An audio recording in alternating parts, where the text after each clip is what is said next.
Okay, सीधे point पर आते हैं। आज हम एक ऐसी कंपनी के बारे में डिटेल में चर्चा करने वाले हैं जिसने रीसेंट टाइम्स में मार्केट और इन्वेस्टर्स का ध्यान पूरी तरह से अपनी तरफ खींच लिया है। हम बात कर रहे हैं सुज़लोन एनर्जी की। इनके बेहद चर्चित Q4 FY26 के रिजल्ट्स आखिरकार आ चुके हैं और मार्केट की एक्सपेक्टेशंस और एक्चुअल रियलिटी के बीच का जो खेल है ना, आज हम उसको पूरी तरह से डिकोड करेंगे। तो इस विश्लेषण का रोड मैप क्या होगा, फटाफट देख लेते हैं। पहले बात होगी प्री अर्निंग्स हाइप की, फिर ब्रोकरेजेस की क्या उम्मीदें थी, उसके बाद एक्चुअल Q4 FY26 रिजल्ट्स, फिर पूरे साल यानी FY26 की हाइलाइट्स, उसके बाद सेगमेंट्स और उनकी एग्जीक्यूशन, और आखिर में देखेंगे इनका आगे का रास्ता यानी द रोड अहेड, सिंपल और स्ट्रेट फॉरवर्ड। चलिए सबसे पहले बात करते हैं हमारे पहले सेक्शन की, द प्री अर्निंग्स हाइप।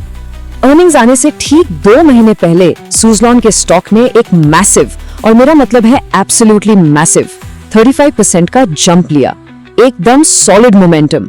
ये सीधा सीधा इस बात का सबूत था कि मार्केट को इन नंबर से कितनी भारी उम्मीदें थी। हवा में एक अजीब सी एक्साइटमेंट थी कि भाई कुछ न कुछ बड़ा धमाका होने वाला है। अब देखिए, इस हाइप के पीछे एक पूरा टाइमलाइन और फ्रेमवर्क चल रहा था। ट्रेडिंग विंडो 1 अप्रैल से लेकर 27 मई तक पूरी तरह बंद कर दी गई थी, जिसका मतलब है कॉर्पोरेट इनसाइडर्स के लिए स्ट्रिक्ट नो ट्रेडिंग जोन।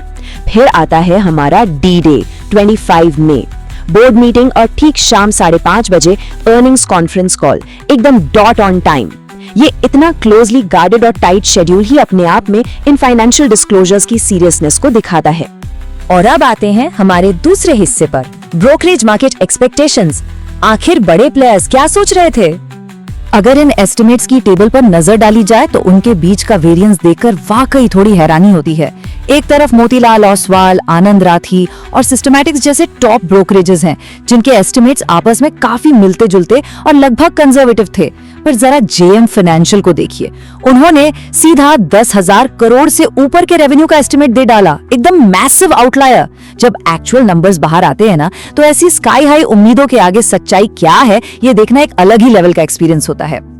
तो लीजिए, अब हम प्रवेश करते हैं इस विश्लेषण के सबसे खास हिस्से पर। Section 3, Q4 FY26 results revealed. पर्दे के पीछे आखिर था क्या? बूम, 1114 करोड़ रुपए। ये रहा सुज़लोन का रिपोर्ट किया गया एक्चुअल क्वार्टरली नेट प्रॉफिट। अब याद कीजिए मोतीलाल ओसवाल और आनंद राठी की उन एस्टिमेट्स को। वो लगभग 600 करोड़ के आसपास का अनुमान लगा रहे थे। सुज़लोन ने उन सारे कंजर्वेटिव एस्टिमेट्स को लिटरली कोसों दूर छोड़ दिया और एक जबरदस्त प्रॉफिट फिगर पोस्ट किया। और अगर ऑपरेशन से आने वाले रेवेन्यू की बात करें तो वो रहा 5,468 करोड़ रुपए। अब देखिए, हाँ, ये बात बिल्कुल सच है कि ये नंबर JM फाइनेंशियल की उन 10,000 करोड़ वाली बहुत ही बड़ी उम्मीदों को टच नहीं कर पाया, लेकिन अगर ग्राउंड रियलिटी पर नजर डालें तो ये किसी भी एंगल से छोटा नंबर नहीं है।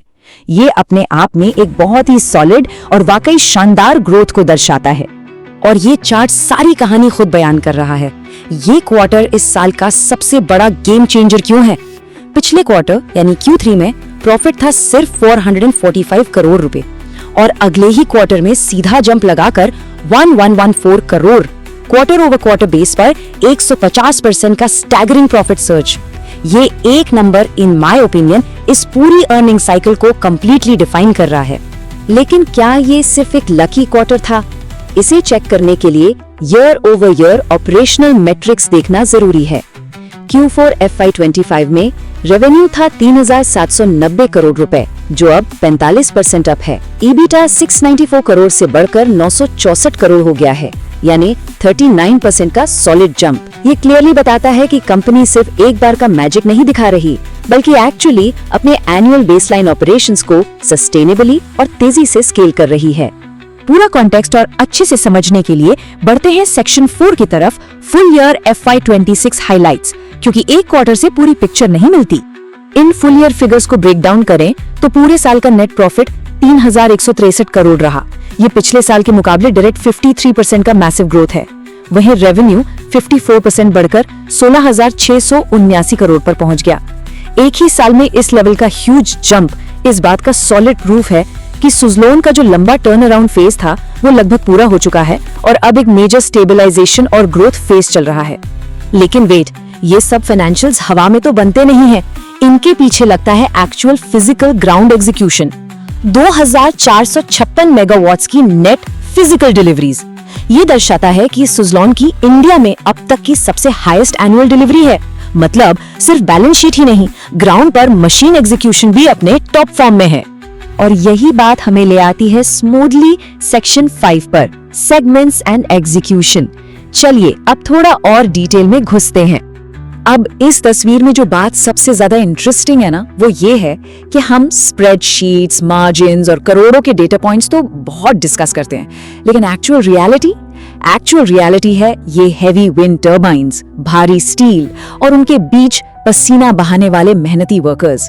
असल में वही इन मैसिव फाइनेंशियल नंबर्स के इंजन है। डेटा और ह्यूमन लेबर के बीच का ये फिजिकल कनेक्शन कभी नहीं भूलना चाहिए। और इन ड्राई नंबर्स को एक ब्रॉडर कॉन्टेक्स्ट देने के लिए मैनेजमेंट का विजन समझना काफी मददगार होता है। वाइस चेयरमैन गिरीश तांती का बड़ा ही क्लियर स्टेटमेंट है कि दुनिया अब एज ऑफ इलेक्ट्रिसिटी में प्रवेश कर चुकी है, जहां एनर्जी सिक्योरिटी रिन्यूएबल्स की तरफ इस शिफ्ट को और फास्ट कर रही है।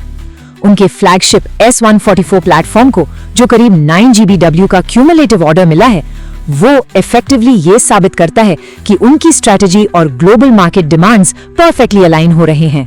आइए अब इस टोटल रेवेन्यू को इसके डिविजन्स में तोड़कर देखते हैं। विंड टर्बाइन जनरेटर से आए 4742 करोड़ रुपए। ऑब्वियसली ये बिजनेस का मेन ग्रोथ इंजन है, लेकिन जरा ऑपरेशंस एंड मेंटेनेंस डिवीजन को देखिए, 695 करोड़ रुपए। अब टर्बाइन की सेल्स के आगे ये छोटा लग सकता है, पर असल में ये एक रिकरिंग स्टेडी रेवेन्यू स्ट्रीम है। ये इंश्योर करता है कि चाहे नई सेल्स फ्लक्चुएट भी करें, कैश फ्लो में हमेशा एक स्टेबिलिटी बनी रहेगी। तो इस सब का फ्यूचर के लिए क्या मतलब निकलता है? हम आ गए हैं अपने आखिरी पड़ाव पर, सेक्शन 6, द रोड अहेड। यहाँ पर CFO राहुल जैन का एक बहुत ही इंपॉर्टेंट पॉइंट हाईलाइट करना बनता है। FY26 में ऑपरेशन से 1202 करोड़ का नेट कैश जनरेट हुआ और साल के आखिर में कंपनी के पास 2384 करोड़ का कैश बैलेंस था। एक बार सोचिए, जब कंपनी के पास इतना भारी कैश बैलेंस हो तो उसे मिलती है अल्टीमेट फाइनेंशियल फ्लेक्सिबिलिटी। ये बैलेंस उन्हें आगे आने वाली लॉन्ग टर्म ग्रोथ अपॉर्चुनिटीज को कॉन्फिडेंटली और अग्रेसिवली टारगेट करने की पावर देता है। और इस विश्लेषण को रैप अप करते हुए एक सोच विचार करने वाला सवाल यहाँ छोड़ना चाहूंगा। एक तरफ 5.9 गीगावाट्स की एक जबरदस्त ऑर्डर बुक है, वो भी ज्यादातर हेवी हिटिंग PSUs और कमर्शियल सेक्टर्स से, और दूसरी तरफ 150% का massive quarter on quarter profit surge. ऐसे में सोचना पड़ता है कि क्या सुज़लॉन और एक्चुअली पूरे इंडिया की रिन्यूएबल एनर्जी सेक्टर का ये जो हम जबरदस्त मोमेंटम देख रहे हैं, क्या ये सच में सिर्फ एक शुरुआत है? इस पर जरूर विचार कीजिएगा। आज के इस एक्सप्लेनर में जुड़ने के लिए बहुत बहुत धन्यवाद। ऐसे ही एक और डीप और फैसिनेटिंग विश्लेषण के साथ फिर मुलाकात होगी।